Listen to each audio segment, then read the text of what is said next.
Vote की चोरी कैसे की जाती है आप लोगों को अभी तक पता ही नहीं है। आज एक ऐसा किस्सा आपको बताता हूं जिसे सुनकर आपके पैरों तले से जमीन खिसक भी जाए तो कोई बड़ी बात नहीं। वोट चोरी का सबसे बड़ा एग्जाम्पल सेट किया है कांग्रेस ने, इस देश की हिस्ट्री का सबसे बड़ा।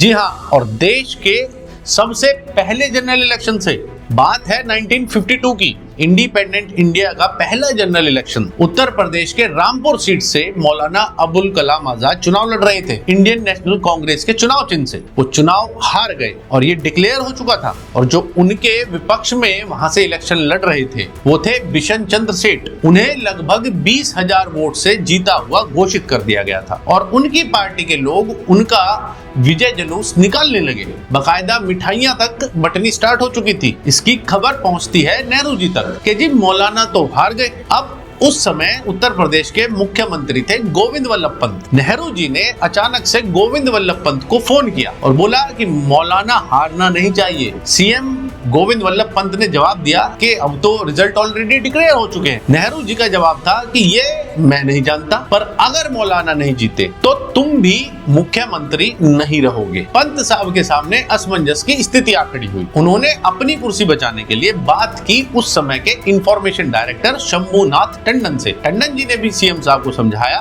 कि सर ये पॉसिबल नहीं है, रिजल्ट्स डिक्लेयर हो चुके हैं। पर पंत साहब ने कहा कि कैसे भी आप इस मैटर को संभालिए और डीएम से बात कर रिजल्ट को पलटवाइए। टंडन जी ने रामपुर डीएम को फोन किया। डीएम का सामने से जवाब आया कि सर ये पॉसिबल नहीं है क्योंकि हम तो रिजल्ट्स ऑलरेडी डिक्लेयर कर चुके हैं। तो टंडन जी को जैसे आदेश दिए गए थे उन्होंने उसी हिसाब से डीएम को बोला कि अगर नहीं पॉसिबल है तो ना तो गोविंद वल्लभ पंत सीएम रहेंगे और ना आप डीएम रहेंगे। आप दोनों की नौकरी पे खतरा है साहब। अब डीएम साहब को भी अपनी नौकरी प्यारी थी। तो उस समय जो वोटिंग का तरीका था वो बैलेट बॉक्स से हुआ करता था और हर कैंडिडेट का अपना एक बैलेट बॉक्स होता था। और अगर किसी को उस कैंडिडेट को वोट देना है तो वो बस बैलेट पेपर उस बॉक्स में डाल दे और लास्ट में जाके जिसके बैलेट बॉक्स में ज्यादा बैलेट पेपर होंगे उसको जीता माना जाता था। तो नेहरू जी के आदेश अनुसार सीएम वल्लभ पंत ने आदेश किया, उनके आदेश अनुसार डीएम ने आदेश दिया और बिशन चंद्र सेठ के बैलेट बॉक्स को टेम्पर किया गया और उनके बक्से से, उनके बैलेट बॉक्स से बैलेट पेपर निकालकर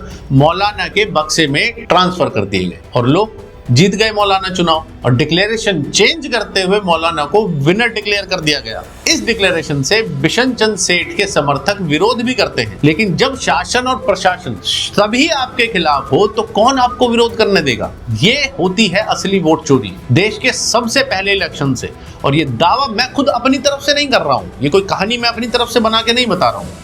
ये इन्हीं शंभुनाथ टंडन जो उस समय इंफॉर्मेशन डायरेक्टर थे, जिन्हें फोर्स किया गया था डीएम को कॉल करने के लिए, इन्होंने ही खुलासा किया। इस पर बाकायदा प्रॉपर आर्टिकल लिखा गया था और जो किताबों में भी पब्लिश किया गया। लेकिन इस देश में सिर्फ वो होता था जो नेहरू जी चाहते थे। इसको बोलते हैं असली वोट चोरी। और जो राहुल गांधी आज वोट चोरी का बिगुल बजा रहे हैं ये और कुछ नहीं, बस जनता में एक डेमोक्रेटिक तरीके से चुने हुए प्रधानमंत्री को लेकर एक वहम पैदा कर रहे हैं। यही से हुआ था बांग्लादेश में भी। जब शेख हसीना को हटाया गया वो भी ऐसे ही शुरू हुआ था और लगभग सेम पैटर्न फॉलो कर रहे हैं राहुल भी। इस पर थोड़ी डिटेल्स के लिए आप मेरी ये वीडियो भी देख सकते हैं, इसलिए दिखावे पे मत जाओ, अपनी अकल लगाओ। और आपके क्या विचार हैं इस प्रकरण को लेकर कमेंट्स में जरूर बताएं और इस वीडियो को ज्यादा से ज्यादा शेयर करना आपकी जिम्मेदारी बनती है। जय हिंद।